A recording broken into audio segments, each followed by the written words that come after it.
Hello, in this video we're going to take a look at a couple of examples of applications using definite integrals.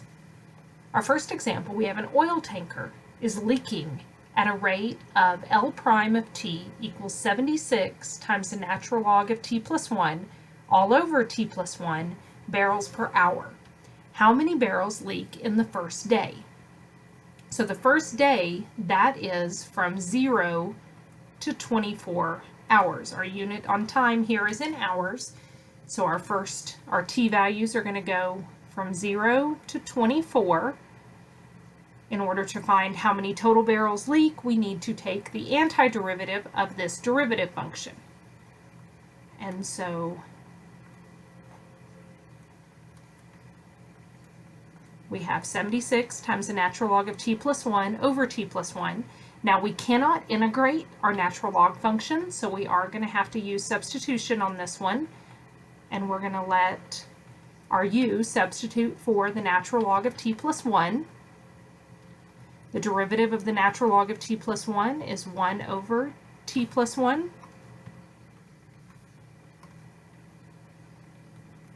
dt. And if t is equal to 0, our u value is going to be the natural log of 1, which is 0. And if t is equal to 24, our u value is going to be the natural log of 25. So when we plug that in, we have our u value is going to substitute in for that natural log.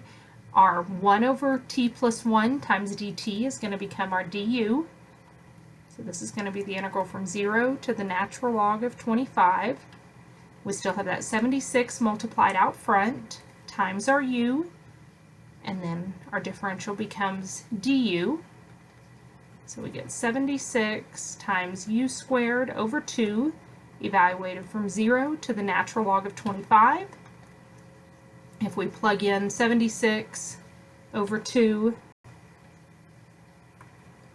that's going to give us 38, and then the natural log of 25 squared minus, if we plug in 0 there, we're actually going to get 0. And so 38 times the natural log of 25, quantity squared, that's going to be approximately 394 barrels will be leaked during that first 24-hour period. Now, if we want to find how many barrels leak in the second day, we're going to do the exact same problem. The only thing that's going to change here is instead of going from 0 to 24, we're going to be going from 24 to 48. So we get the integral from 24 to 48 of 76 times the natural log of t plus 1 all over t plus 1 dt. We're going to be doing the same substitution. And so we're going to get the integral, this will be the natural log of 25. We've already found that one. If we plug in 48, that's going to be the natural log of 49 times 76, or of 76 times u du. So we get, just like we saw in the other one, 76 over 2 times u squared. Evaluated now, our endpoints are the natural log of 25 to the natural log of 49. And we can plug those in. That'll be 38 times the natural log of 49 quantity squared minus 38 times the natural log of 25 quantity squared. And there's not a whole lot of simplification we can do there, but if you find the decimal approximation of that, it's going to be approximately 182 barrels.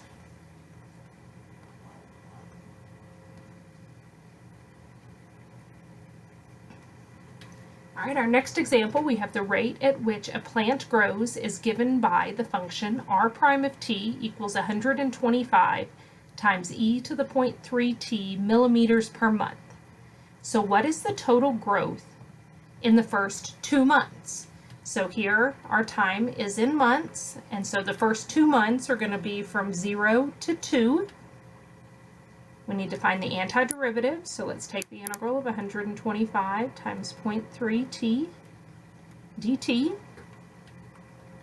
And our antiderivative here is going to be 125, and the multiplied by the antiderivative of e to the 0.3, which is e to the 0.3t over 0.3.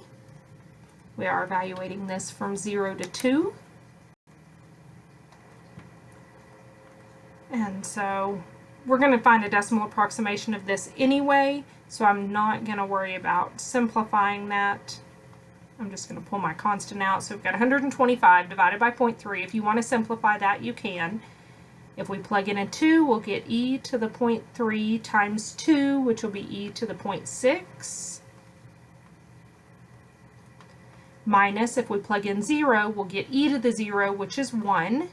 So e to the 0.6 minus 1 times that coefficient 125 over 0.3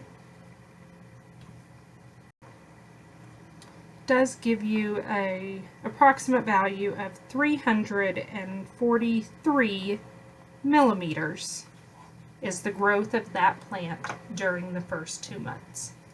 All right, I'll see you guys next time.